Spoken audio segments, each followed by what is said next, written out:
Hello and welcome everyone. This is Phoenix with your Patriot Health Report for the weekend of Saturday, September 14th, 2024. All the health facts you need to know for the Patriot on the go. And of course, I am joined by our resident health expert, Bob Patriot of Boomers Forever Young. And as you can tell by the title, it is urgent. This is actually a time-related broadcast, but it's actually for any time. It's for this time. But anytime you may be listening to it, even if it's a year from now, this applies. And what we're talking about is now is the time to set your intent. You know, Bob and I usually talk specifically sometimes about some of the spiritual and energetic things because it's all tied together, right? As above, so below, heart, mind, soul, and body. The whole thing is all tied in. And what do we mean by that? You know, first off, let's get Bob in here. He's joining us from St. Petersburg, Florida, the headquarters of Boomers Forever Young. And we'll get right into this interesting topic. How's it going, Bob, and how are things going down in Florida, sir? Things are going well. Thank you, Phoenix. Everything is good in Florida. The weather has cooled off just a little bit, enough so when you go for a walk on the beach at night, you're not too hot. It's down to 90 degrees on average. And the water temperature is down to 88 degrees. So it's a very pleasant time of year. Oh, man, you always get me when you say that. For me, 90 is like, oh, my God, turn on the air conditioning. And 88-degree water, I'm like, I'm not swimming in that. Oh, my gosh, that's crazy. But, you know, people enjoy it. People love it. You know, the warmth and the sun and all of that. I know you do. And a lot of people. Anyway, I'm not saying I don't enjoy it. I enjoy all types of weather. But anyway, this topic we're talking about here today, Bob, you know, you touch upon some of the energetic, esoteric stuff someplace. And sometimes, not someplace, but sometimes in our Patriot Health Reports. And it all ties together. And, you know, what are your thoughts on this? I'm going to go ahead and let you open on this, and then I'll add in because, you know, I had Bob and I were having a discussion prior to this interview, and Bob had listened to the Patriot Health Report. And the topic I had today, specifically the tip of the day, was about setting your intent and how important it is. And that's what we're going to talk about today. And it all ties together. It all ties together, and Bob's told us this many times. Your mindset, your heart vibration, all of these things, you know, really matter. And there are, how do I put this? There are effects to this, and there are, you know, consequences for how we think, how we feel, and all of that. Please, Bob, why don't you bring us into this topic? Sure. Yeah, I really enjoyed listening to your morning program on Midnight Overwatch. Yeah, right? Thank you very much. And it was really quite enlightening. And you know, being in the profession of helping people with their health, which I've been for many, many years, there's always issues related to energy, because if people are eating really bad food, that's bringing bad energy into their body. If they're breathing polluted air, that's doing the same thing. And outside circumstances that occur that are very violent or discordant can also create negative energy in people.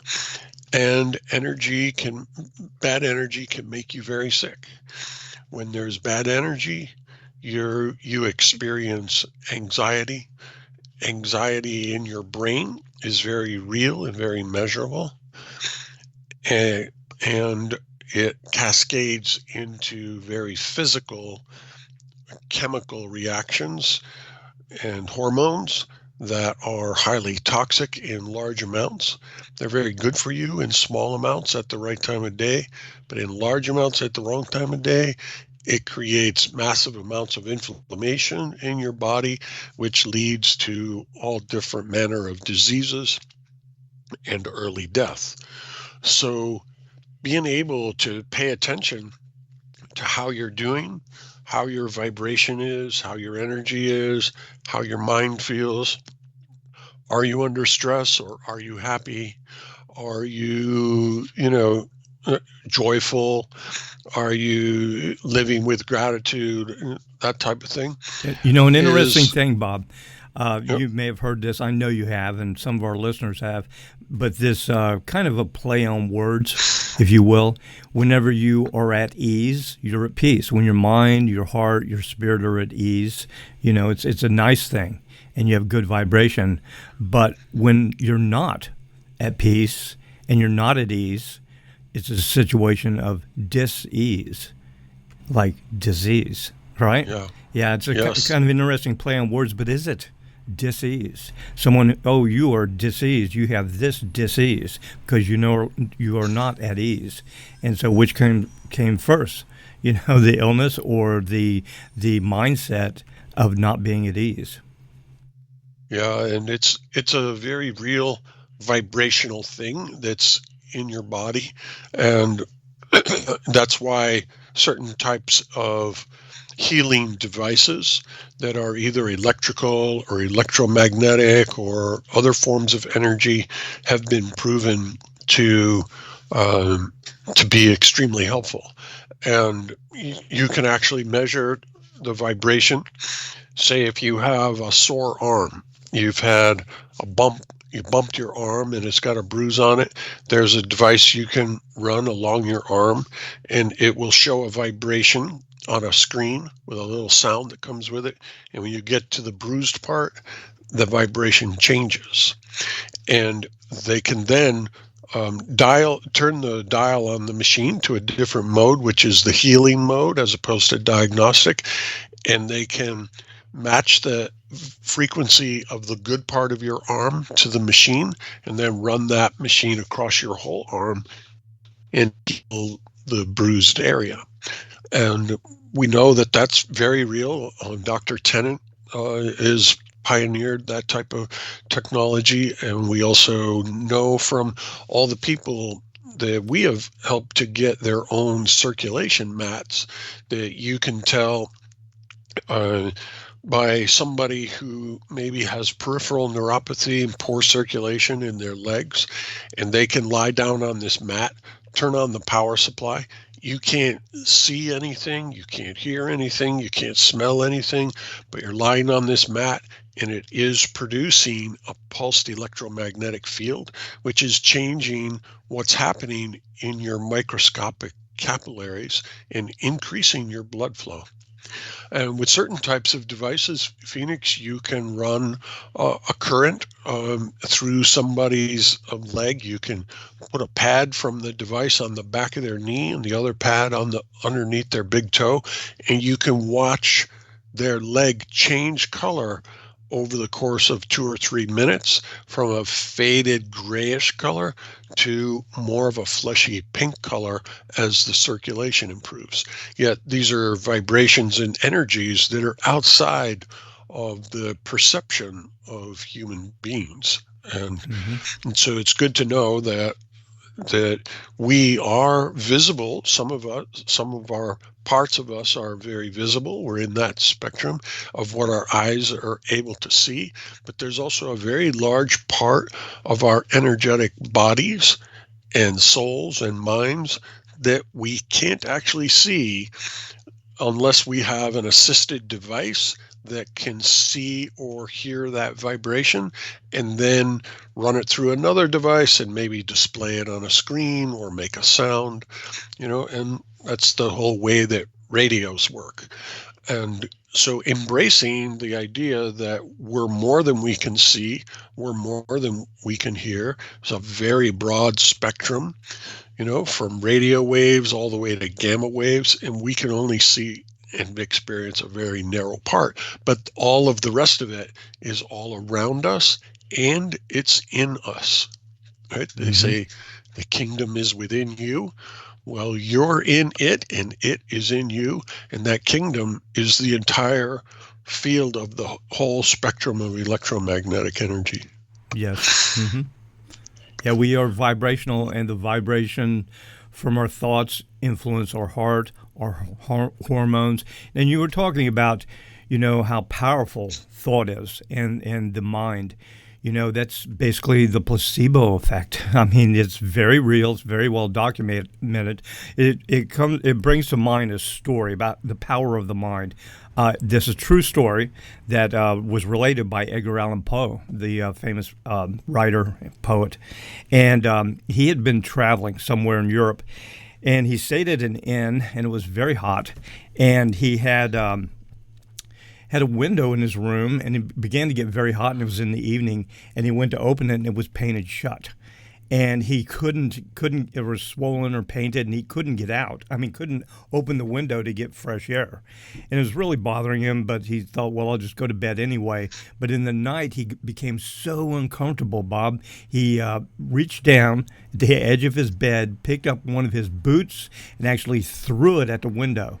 And the glass smashed, and he said he felt the cool air rush in, and immediately felt cooler and fell asleep finally. But in the morning, when he woke up, he discovered that the boot he had thrown actually smashed a glass panel on a bureau that was near the window, and the window was intact.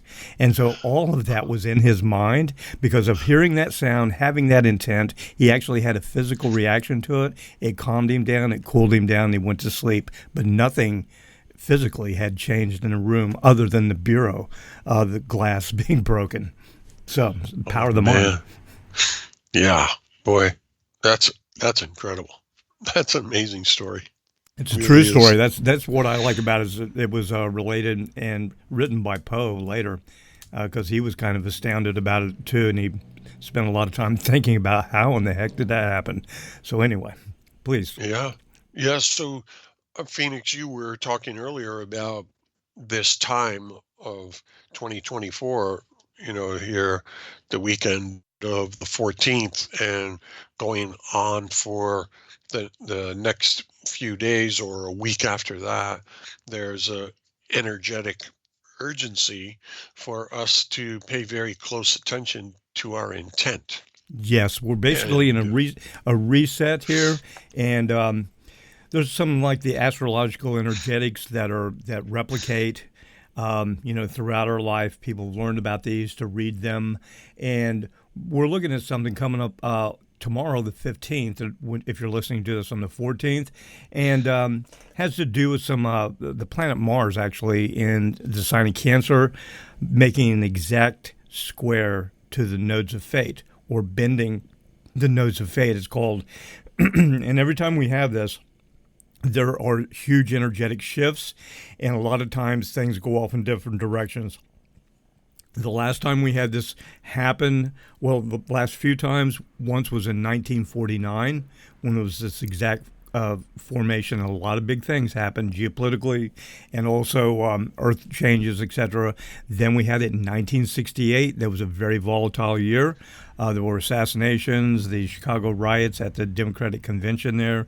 Then we also had it in 87. And some big changes there. There were coups, there were military actions, there were earth changes. That's the time when Reagan stood in Berlin at the wall and challenged Mr. Gorbachev to tear down this wall. And there was a lot of things going on in 87. And the very last time was in 2006. Now, for myself, Bob, I have some placements and things that are really exact on this.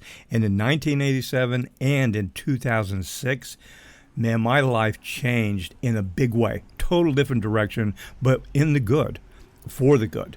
And like I was telling everyone that you'd heard on the PIR this morning, Bob, that I did, talking about setting intent and how important this is as we're rolling into this, because we have this exact placement coming up on the Sunday, the 15th of September, 2024 here, and it continues on because a couple days after that we have a full moon eclipse in Pisces. That's pretty energetic, and that takes us into next week, the 22nd. We actually have the equinox, and we will be entering into autumn, and so we're going to see some big changes in the world. But again, these energies that we're seeing and we're surrounded with, these are some difficult times, as everyone knows, politically, geopolitically, with the wars, and there's a lot of angst out there. A lot of people have a lot of anxiousness and distress about this because we are entering some unknown, tumultuous times, especially with the election here in the United States and everything going on in Europe and the Middle East. And economically, people are really wondering economically. A lot of people are suffering, and it causes people a lot of stress. And what I was trying to share with everyone today and right now, as you are also, is to set your intent. And the analogy I gave whenever I told my members and listeners this morning was imagine a bow, like if you had a bow and arrow. And what happens is, like right now, you're pulling back the string on that bow and you have an arrow in that bow. And what's going to happen, we're going to get up to a point here, and like tomorrow, the 15th, all these dates I'm giving you, this time coming up, and that energy is going to release, and it's going to set things off. And it's kind of like you releasing the string on that bow, the arrow's going to fly. And when that arrow flies, Bob, there's no taking it back. You only have one arrow, one shot. And what happens, where does that arrow go? That arrow goes where you're aiming at, where you are setting your intent, what you're focusing on. That is where that arrow goes. And it's not instant. It takes a while from the time the arrow leaves the bowstring until it hits the target, but it does hit the target, or it misses the target if you're not focused, if you're not carefully setting your intent. And like I said, there's no do-overs in this. I mean, and basically what we're looking at is a large energetic, everyone, that's going to go on for like the next 2 decades, basically, a little less than. But, what we set our intent on now, what we desire, what we, with gratitude, visualize and hope for ourselves, our friends, our family, our communities, our world, that's the direction your energetic arrow is going to go. Now, here's the trick in all of this. Not everybody has good intent, and we're witnessing this right now, and that's one reason a lot of people are stressed, because it is very obvious to a lot of people the veil is coming off. That's an entire different energetic we're going through, and it's going to continue, and people are like, whoa. Things aren't so good here because there's some really evil people who want to do some really evil things. And that's just the reality of the situation. But we don't allow ourselves to be overcome by that. We set our intent. And I've often told, and I think I said it again today, that the ultimate goal in all of this is to be able to live a happy, victorious, abundant life in tumultuous times. Because that's a reality too. That's life. Human beings have gone through this cycle many times, and just because the world is falling down around you doesn't mean you have to. And as a matter of fact, you want to be strong for yourself and for those whom you love. And it's your intent, it's your vision, your ability to visualize and manifest what you truly desire with an energetic. Because just thinking about, oh, yeah, I'm not talking about an empty, oh, I wish for this. No. You see it. You don't long for it. You go for the feeling that you have it. Okay, you need money? No, don't go for that. You have money. You need to be well. Something's wrong with you physically. Well, there's physical things that we do. In all of this, we must take action. But visualize yourself being well. Okay, whatever it is, while also taking steps to make yourself well.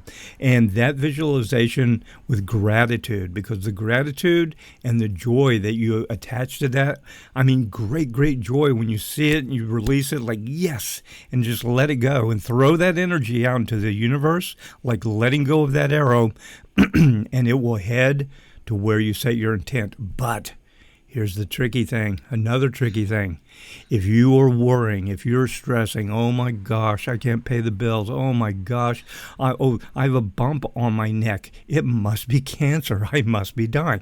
I mean, seriously, people get into these mind loops, Bob. You know this, where they literally visualize very negative things. You know, a good example of this, I had a gentleman years ago. He had been a jazz musician, very famous. He was in a band that was really prominent at the time, like a swing band back in the 30s and 40s. And they became very famous. They played up the White House one time for something. And he told me the story. Whenever he was young and wealthy, he had this red convertible. And he would drive this red convertible. He was kind of sporting around, but he knew that he was always going to get caught by the police, and he would get a ticket. And he said every single time he would go out, he could have a date with him or something. And he said, sure enough, every time a police officer saw him, he would pull him over. And he would get in the car every time dreading and wondering where it was going to happen. And he realized one day, he sat down in that car, he said, wait a minute. He goes, no, I'm not going to even think that way anymore. He goes, the police won't stop me. He goes, and I'm going to go out and have fun, and I won't get pulled over, not once. And it was like the first time he had gone out and went around town, and they didn't bother him. He drove by a couple police cars. They just like waved, and he was on his way. And he realized right then, he goes, I wonder if I was doing this to myself because he was intending it. He literally manifested it because that's what he was expecting. And there, everyone, is the importance of setting your intent and positive thought. And Bob can share more with exactly how to do that because, you know, dealing with evil. Here's the other thing. We will encounter evil. And, you know, Bob has alluded to this before in some of the Patriot Health reports, but we've never gone into the topic. But Bob has some interesting skills, everyone, that I think he'll share with you, hopefully, on this health report here. And it has to do with dealing with evil because everyone, we are surrounded with evil. That's the reality of it, you know, and something we can deal with and be strong. I mean, literally, the energetics that we're in, like I said, in this time of change we're coming up on, not everybody's, you know, looking for something good to happen. There are people with real evil intent, and there are ways to deal with that. But anyway, based upon all of that, what are your thoughts, Bob? Yeah, so I think what I'm witnessing and feeling that there is an elevation in the energy of the world that is moving more towards the evil taking hold and in places having an upper hand. And you see this in, you know, a lot of the different politics, the things that governments are deciding to do or not do that can either lead towards peace or war. And you also are hearing a lot more people, and I am in particular as well. I just took a phone call the other day from a lady who I was helping her and her family with their health. And she was from a different country, and she really wanted to talk to me. And it turned out that what she was experiencing, and so was her son, is they had some type of an evil spirit that was in their house Oh, and wow. was latching on to the son and was, you know, making him sick, making her sick, and they could actually both feel it. And they didn't know what to do, and asked me if I could help them with it, which I did. And I actually spent some time teaching them a technique that they could do on their own to extricate that spirit from their house, with also instruction for her to, you know, call me back if she needed more help, because then there's other things you can do as well. But now I think many people are going to experience the presence of evil. Some of it's very real in that you can see the actions of actual flesh and blood people that are doing evil things. But the majority of it is not actually visible. It's evil energy that has infiltrated human beings. Human beings are not generally born evil. They are are infiltrated later in life and can be co-opted to do things. People can get into positions of very high authority and power who have been infiltrated, and you need to know what to do to survive in the presence of this. Know that even if you can't see it, uh, and you can feel it, sometimes you can see it. Sometimes evil will manifest itself in the visual field. And this is a time, I believe, of this century when we're going to experience more of this. So, Mm-hmm. what I can do is tell tell people the technique that I use to combat this, and I'll tell a story about using portions of this technique to help with a pretty evil situation in Savannah, Georgia. And Savannah is a place that is known for its haunted houses. Mm-hmm. And if you go there, one of the main things that people like to do for entertainment is they'll go on a ghost tour where they have like a hearse, an open air hearse that you'll ride in around town, and the driver will tell you ghost stories about this hotel, this restaurant, this house, etc. And a lot of it's just stories, but in one particular case, when I was doing this with a bunch of my friends, one of them became very, very real. And this was a house that was on a square in Savannah. Savannah has interesting aspect to the way the city was laid out. They would make these parks, and then they would build the houses around in Mm-hmm. a square. As a matter of fact, Bob, Savannah, Georgia was the first planned city. Most of the cities that, of that time just kind of sprang up kind of helter skelter, but it was the first city that they actually went in and laid out a plan for the city when it was basically bare. That's why there's all the squares. And it's a beautiful place, everyone. If you've never been there, I highly advise it. Well, I can't say that because I don't know what's going on there. I used to live there myself when I was in the military, um, with the first battalion of the Ranger Regiment down there. Beautiful, and the very square that Bob's talking about, and the house he's about to tell you about, I know of. Okay, haven't been in the house, but I've seen the house, and I've sat in the park benches at that square. Very interesting stuff here, everybody. Listen up, because this is the first time Bob, I believe, is publicly telling you some of these things. So please continue, Bob. Sure. So, on this ghost tour, um, they they pointed out this one house and pulled up next to it. Some people wanted to get out and go walk up near the house. Most people were afraid to, because the story went that there was a little girl who lived in this mansion, and this was during the time of slavery. And there was a square where a lot of children would play, but the square was for where the slave children would play.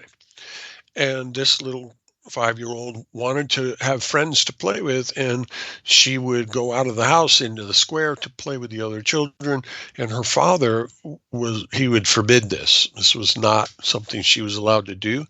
But when he was away on business, the mother would let her play.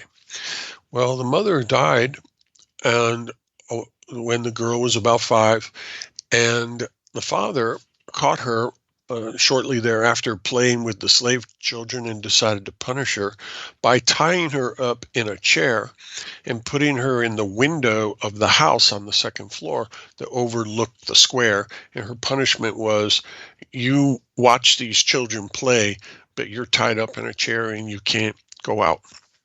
Well, it was very hot. She got dehydrated and she died. And her spirit uh, remained behind after the father died. And other people over the next century, other people tried to move into that house. They would purchase the house and move in, and horrific things would happen to them. In fact, a number of people died in their attempt to occupy this house, and the little girl's spirit remnant was very violent. And up until the time when I was there, must have been about 5 years ago, um, no one was living in that house. And it was a beautiful mansion in one of the most beautiful places in the United States. Oh yeah, it But is very beautiful. yeah, but, It's amazing the but architecture and the beauty of the place and the surrounding homes. yeah, yeah. But this energy was very real and very frightening. And a friend of mine that had invited me to Savannah uh, for an event that he called Ghosts and Guns.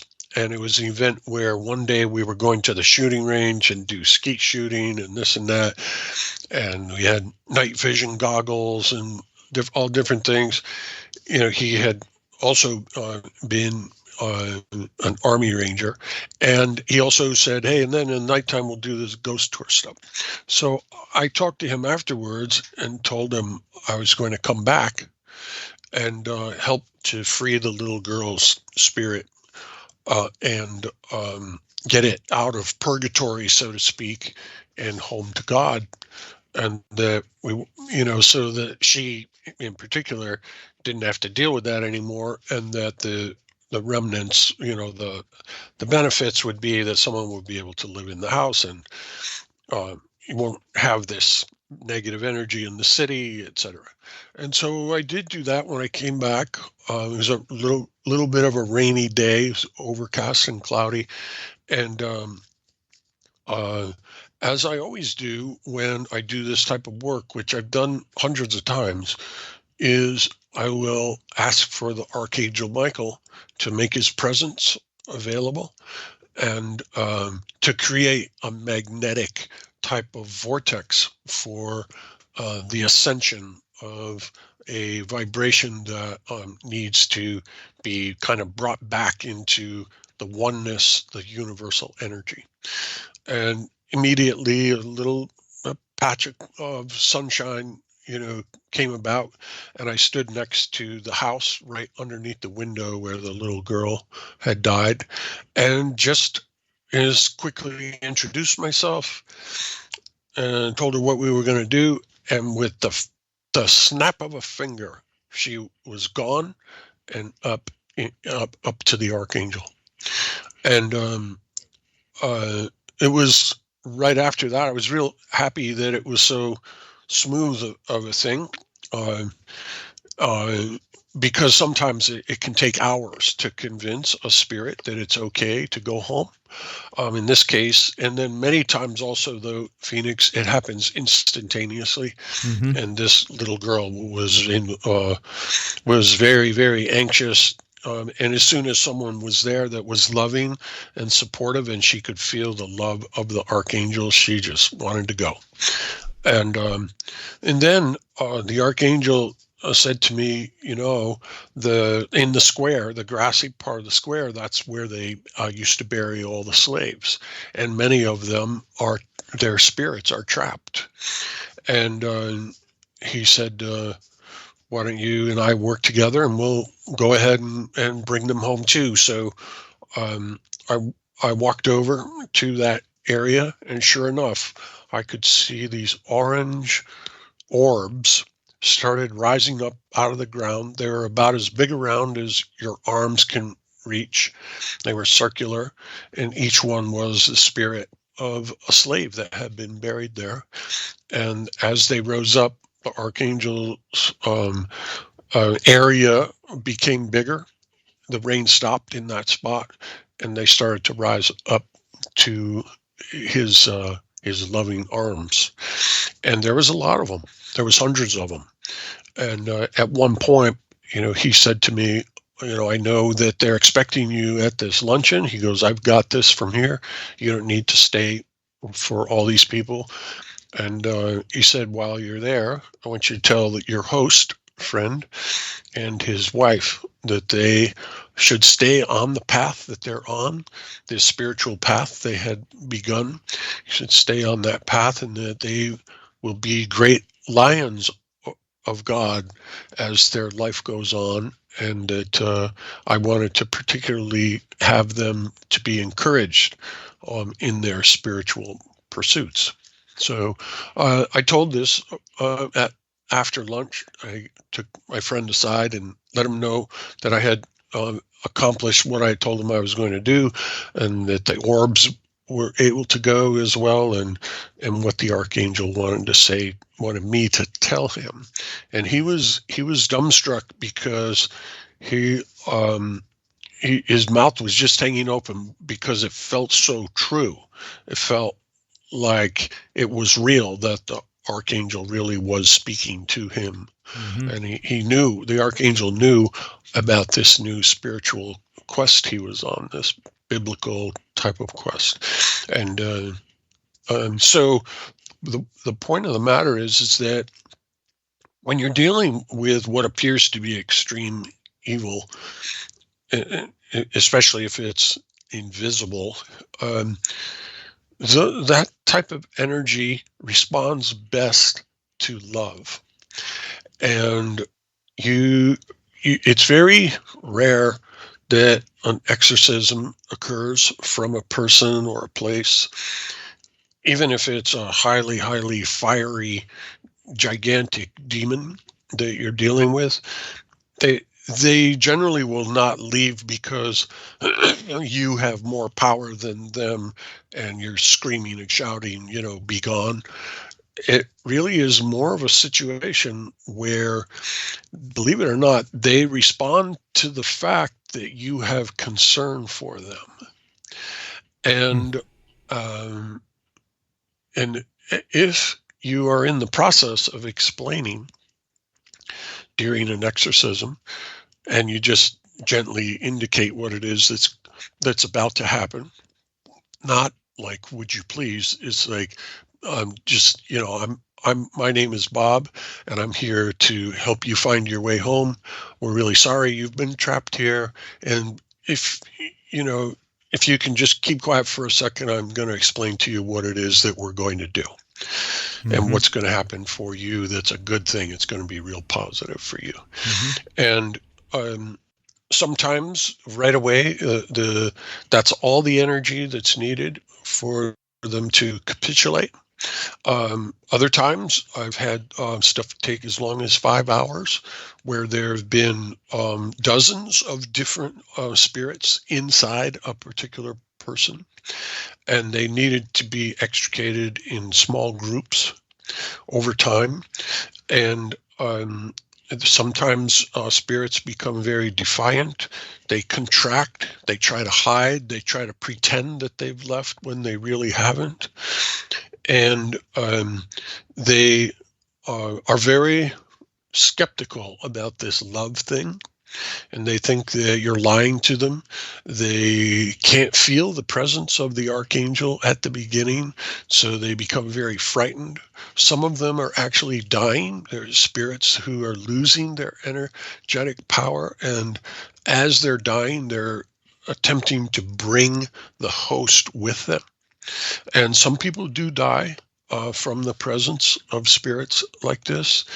Quite often when I'm asked to help, it's because somebody is dying or has pronounced that they're going to commit suicide if nothing can be done to help them. And so sometimes it becomes very apparent that the person you're helping is their life is in imminent danger. And so you have to be able to maintain a particular state of consciousness for long, long periods of time in order to facilitate the extrication. And when Phoenix, you were talking about intent and pulling back the arrow. Yes. And you're also to be able to concentrate and hold your intent over time. This is an exercise that I've had to demonstrate many times, where you have to hold a pure, loving intent, where you have no waver towards any type of irritation or doubt. So faith becomes incredibly powerful aspect of this, and also joy, because the joy is something that you're conveying to the spirit attachment, to convince them that it's okay for them to have joyful anticipation of the future, which would be on the other side, in a different dimensional framework, where they no longer are being asked to or tricked into holding an evil vibration. And a lot of times these spirits that have become evil are ancient entities, that many thousands of years old, that have been around for a long time and were not actually always evil. But they themselves were co-opted by other spirits. And they'll tell you stories, Phoenix, if you start asking to get to know a spirit so you can help them transcend. They'll tell you stories about where they're from, where they came from, when they came into that person's body. Quite often, they jump from generation to generation. They went from mother to child to brother to sister to child again, and they have been jumping onto physical beings for thousands of years. And they'll tell you even when it was that they first were part of this family's energetic makeup, and why they came.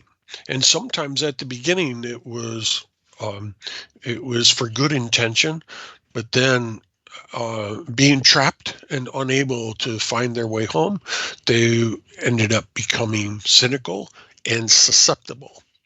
And you have to be able sometimes to decipher all of that so that you can sympathize, and you can bring love to that spirit, and you can convince it that love is the only way out for them, and that if they don't accept this opportunity that's come about, it might be the last opportunity they get in a really long time, and they might be trapped for thousands more years.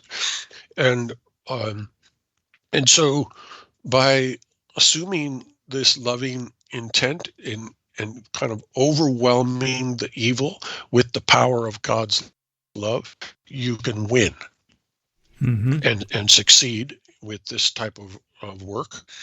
And the lesson, I think, for people who are not doing this work but might be encountering evil, is that concept of always maintaining love. And there's a story where a man said, "I'll know that I've made it spiritually when I'm asleep in bed at night and I hear a ruckus in the kitchen, and I get up to go and investigate, and it's the devil, and I look at him and I go, 'Oh, it's only you,' and I go back to bed." That's good. A story comes to mind that was told by Neville Goddard. We've talked about Neville Goddard before, and his techniques for positive visualization. And he was actually talking about and relayed a story about a woman who was basically dealing with, I guess you could call it an evil boss, or she thought so. And there was like all this conflict in her workplace, and she dreaded. She'd get up in the morning, she's like, "Oh, what's going to happen today?" Because he would yell at her. He was demeaning. This was many decades ago, by the way, everyone. And it was, not a pleasant thing. And it was like to the point where she couldn't stand it, and she just felt like he was the most evil man. But Neville Goddard gave her a suggestion and told her what to do. And he taught her, he said, what you do is you get in your relaxed position, you set your intent, you think, instead of visualizing confrontation in your mind, see him praising you for such a wonderful job you did, and how nice it is to see you, and all these pleasantries instead of like, thinking about what negative things are going to happen. And she tried this and she did it and it worked. She started going into work. The guy was totally pleasant with her. And because she was expecting it, she visualized it and it happened. So many times, like you were saying, they deal with love more than fear or anger or aggression. The same thing. I mean, this is just like people. Maybe this man wasn't a demonic entity, but we do affect each other with our thoughts and our anticipation, because the energetics that come from our heart, and you talked about this, the research of the Heart Math Institute, where the field of the energetic coming from our heart really is out there. Another thing about dealing with things and being non-aggressive, and when you're dealing with this, and the story comes to mind whenever you said the man would get up, if it's a ruckus, it's just the devil, oh, it's just you, and go back to bed. There was a gentleman, this is another true story I'm going to share with everybody, during World War II, the Holocaust that happened in the different nations around Germany and around Germany where they had concentration camps. There was a Jewish man who was held captive there, and the guards would come in and be very brutal and aggressive towards the prisoners who were there in the camp, and he would just sit and try to make himself invisible. And it got to the point where the guards would be harassing people all around him. They would walk right by him and not do a thing or say a word to him, just totally ignore him as he sat there thinking that in his mind's eye that he was invisible. And he did this and kept doing this. And this is a true story. One day, the guy was sitting there thinking he was invisible. He got up, he walked out of the little barracks where they were at, walked in broad daylight, walked straight to the front gate. There were guards there. He opened the front gate, stepped out, closed the front gate, and walked away. And it was like he was invisible. And once he got far enough away, it really took off. But that's a true story. And he set in his mind his visualization, and it was a way that he was able to save himself from evil. Non-aggressive, he went within, and he felt himself free. And he knew that he would be because he was invisible. Was he really invisible? I don't know. But that is another true story of the power of the human mind. Yeah, it's a really amazing story. I can see it. I could see it in my mind's eye as you were saying it. But, you know, people can also really elevate their own vibration to a place where they can be very effective in dealing with evil. And if you spend time feeling your own energy, and just sit quietly and just ask yourself, how do I feel right now? Do I have any tension anywhere? What kind of thoughts do I have? How is my breathing right at this moment? And then ultimately you can just say, can I feel God at this moment? Can I feel the fact that I am in the kingdom of heaven and the kingdom of heaven is within me? I'm in it and it is in me. And how does that feel? Right? So you can say, how does it feel? What does it look like? If I have my eyes closed and I imagine I'm looking at myself from up above, and this witness from up above is fully cognizant of the fact that the kingdom of heaven is at hand, what would that look like? What would your body look like? What kind of look would you have on your face? Right? And if you were speaking or singing or reciting poetry, what would your voice sound like? And in this way, you can begin to saturate yourself with higher concentrations of the God force. And if you practice this each day and resolve to become a living manifestation of God and allow God to come through you in force, you can then be on a path to a really great intent. So your intent can be that I'm going to bring forward compassion and love for other people. I'm going to bring forward helpfulness towards other people. I'm going to be able to sharply focus, have my nose and navel in line with a serious intent, but joyful at the same time, that I'm going to be on my A game today for every person that I come into contact with. So I'm going to be on my A game while I'm talking with Phoenix. I'm going to be on my A game afterwards when I go into an office across the hall to meet with this person that I need to meet with later on, and all the other people that I might come into contact with today just when I'm out and about. I have proclaimed that my A game is going to be compassionate and helpful. And this is the intent that is being fired by this bow and arrow that Phoenix is talking about. And we get to choose the exact energy that we want to infuse our intent. And we can only choose our energy if we're aware.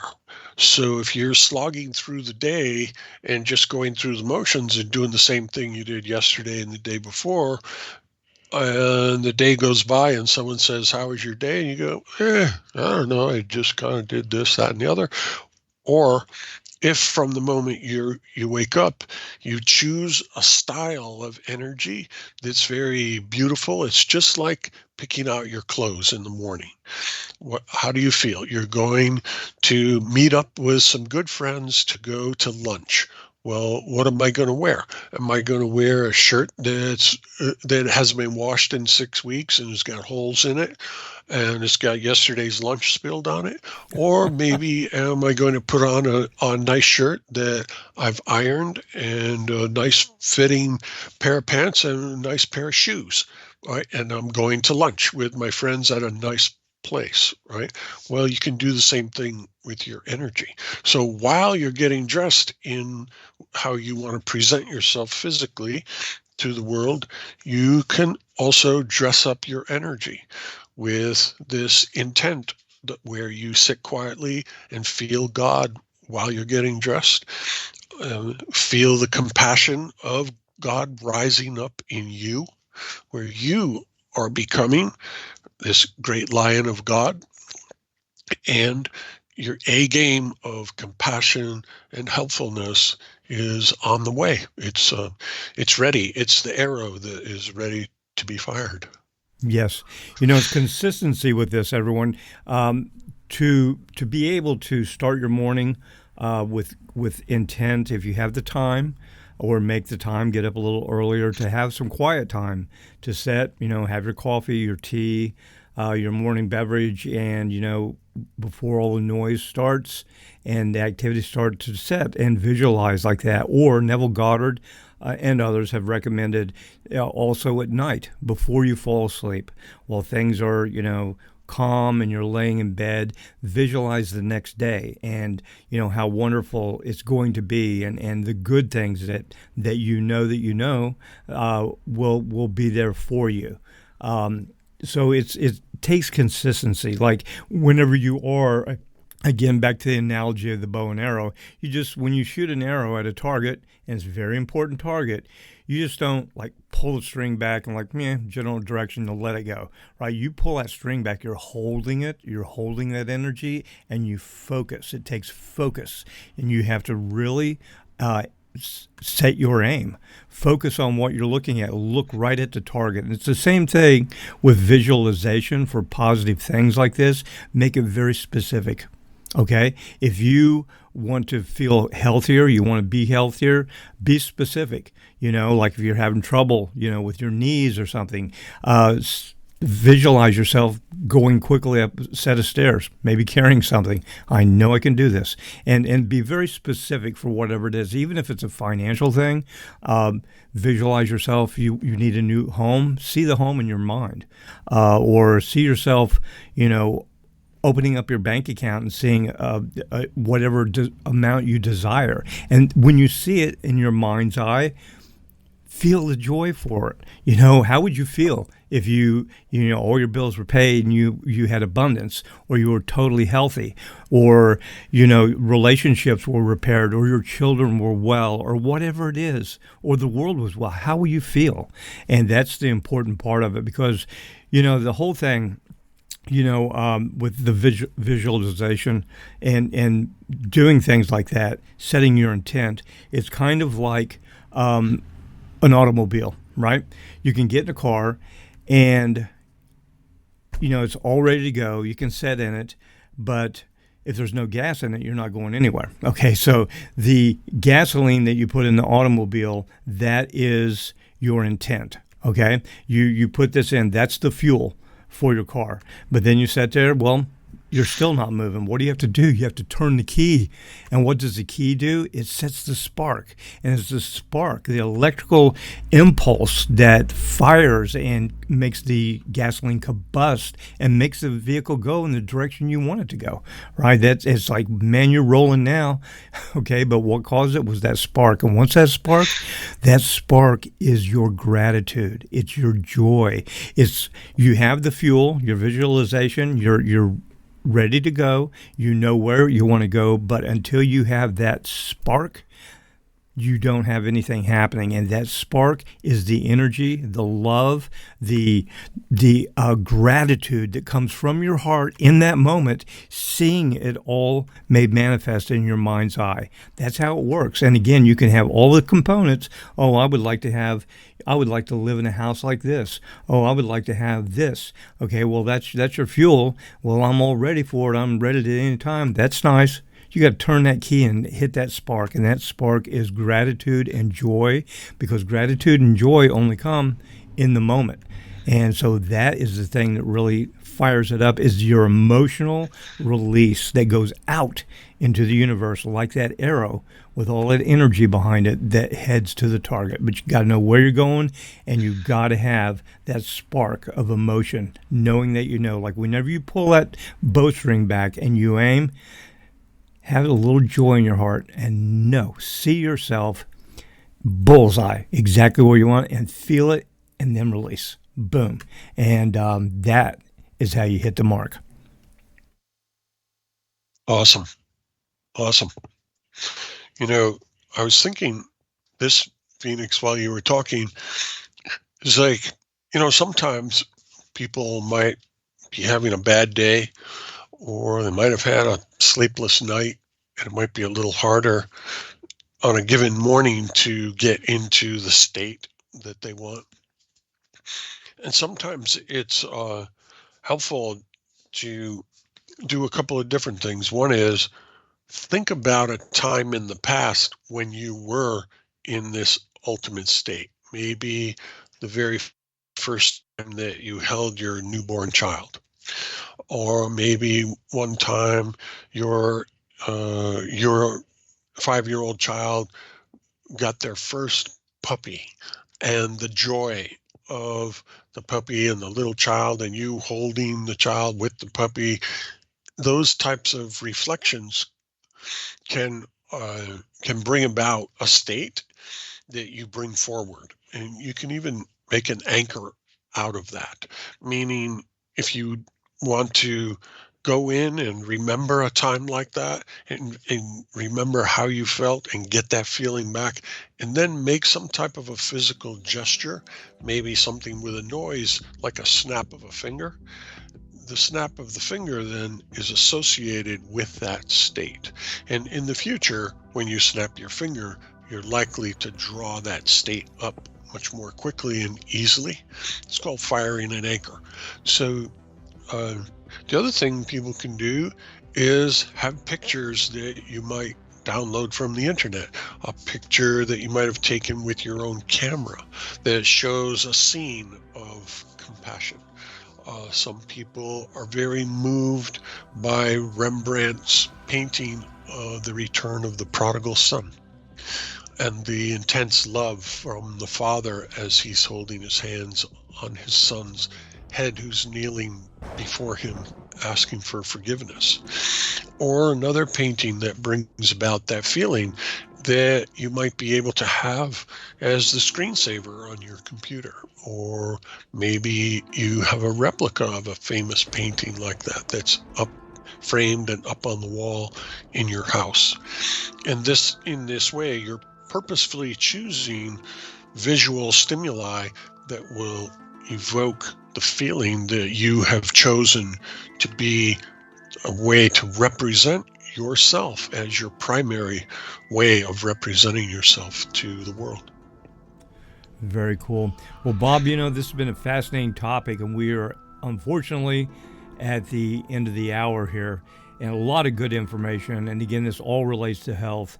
And of course, everyone knows about your products. If you don't know about Bob's products or some of the free stuff that he has, you can go to patriotintelreport.com. Look on the left-hand side of the page.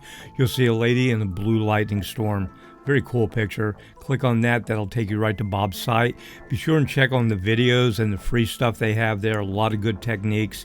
And, the interesting thing about Bob and his work and his staff, as you can tell, it's more than just, vitamins and nutrition, because it's the whole package. Heart, mind, soul, and body. And you may have been surprised about some of the things Bob's been talking about today. A little disclosure here on his some of the skill sets he has and his interests and things that he helps people with. I've known about this for quite some time, but in this time that we're in, everybody, it's very important to set your intent and to truly set your aim. And it's a skill set. Okay, you don't do it once and done. It's something you should practice every day, like Bob said, with some of the techniques that he has.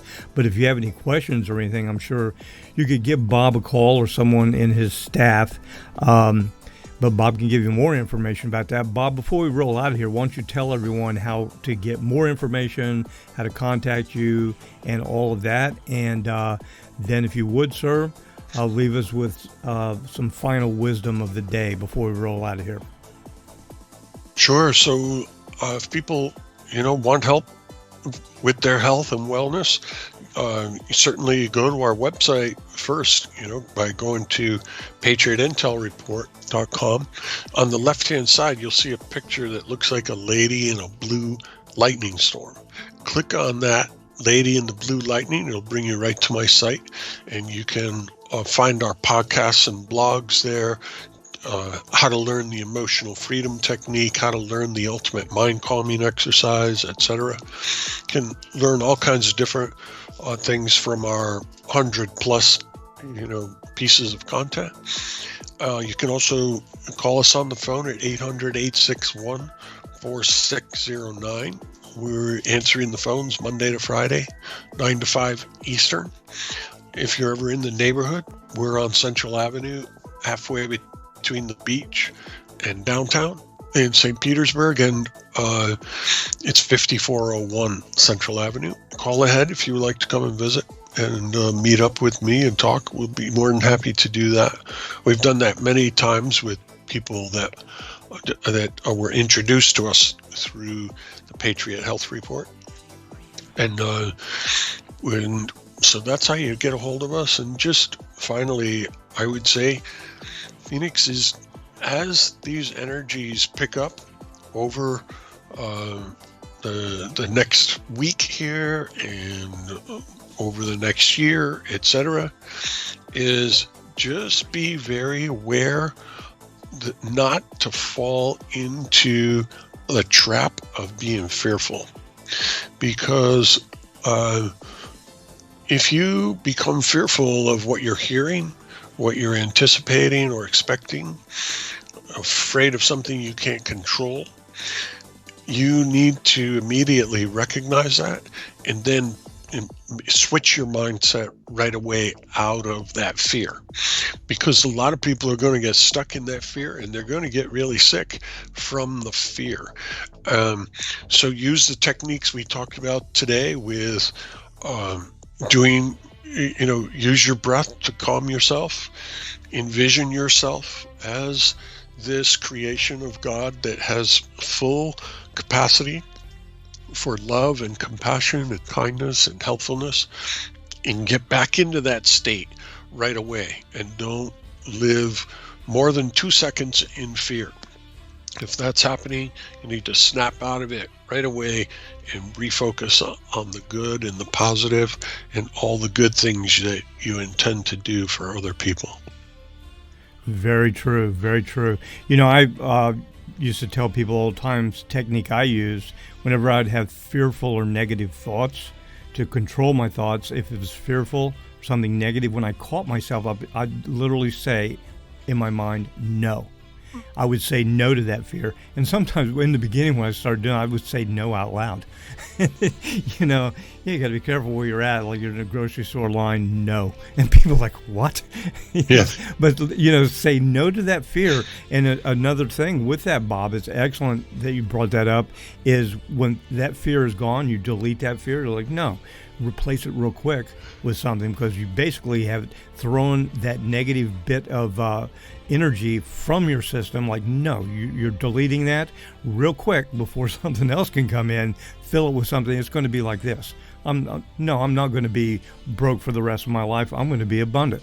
You know, and then have a little bit of gratitude. And you can do this really quick. You can do it on the fly. You can do it when you're driving. Like I said, stand in the grocery store line or wherever. But anyway, thank you so much. It's a really good technique. And Bob, the information you shared with us today and disclosure, I appreciate that. So a lot of it's very private information. And like I said, this may be some of the first disclosure of some of these things of your skill sets that people didn't know before. And I really appreciate your candor and being willing to share that. And everyone is so important. Set your intent. So Bob, thank you so much. Thank you, Phoenix. The pleasure was mine. Well, pleasure was mine, Bob. So anyway, that is it, everybody, for this Patriot Health Report. If you liked what you heard, like, share, and subscribe. Of course, we're on YouTube and on Rumble.